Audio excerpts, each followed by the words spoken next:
So yun, good day mga boss. Meron tayo ditong installation ng QCY-F24 dashcam dito sa Toyota Innova. Ito po ay may 4K resolution sa front at saka 1080p sa rear. Ito po yung mga specs niya sa likod. You can pause na lang para mabasa nyo. Napaka-easy lang i-install. Pasok ko sa loob para kita nyo. So dito siya nakalagay sa mismong center mirror niya. So since naka-turn yung screensaver nito, automatically na siya shutdown yung screen, pero recording pa rin to. Ito yung indicator na recording, tsaka yung pixel ng camera niya. So connected siya sa reverse. Pag nag-reverse tayo,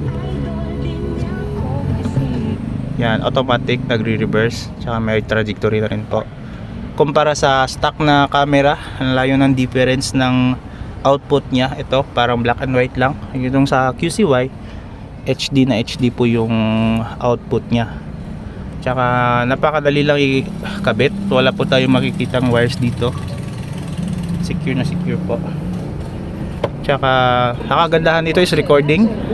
Tsaka kahit nga yung audio dito sa Indo is recording din. Pwede namang i-mute kung gusto niyo ng privacy. Click nyo lang to. Si ma'am ay nag-upgrade ng 128 na gigabyte na SIM pala. Hindi ko na-record. It would take siguro mga 1 month para mapuno. So advantage din yon. Kasi yung sa amin dito is 32 gig lang yung free. Pwede kayong mag-upgrade ng 128 gigabytes. Additional fee na lang din kung gusto nyo na mas matagal mapuno yung dashcam.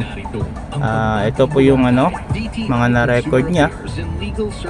Pwede nyo siyang, kung gusto ko yung video na i-save, click nyo to para hindi siya ma-include sa pag-reformat ng dashcam. Automatic kasi nagre-reformat pag napuno na.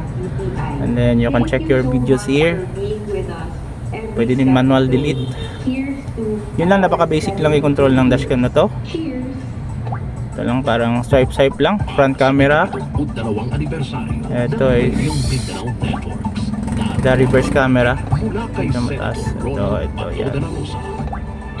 Ito yung reverse camera niya. Na-adjust siya by just swiping up and down. And the dual mode, reverse and front. Maraming salamat sa inyong walang sawang pagsiservisyo. So yun lang, napaka-basic lang. You can visit our shop here at Andres Autos Accessories in front of Shell Bahada Dao. Marami kaming services offered. Nakapag-post it naman para makita nyo. Open pa kami Monday to Sunday. Yan lang. Peace.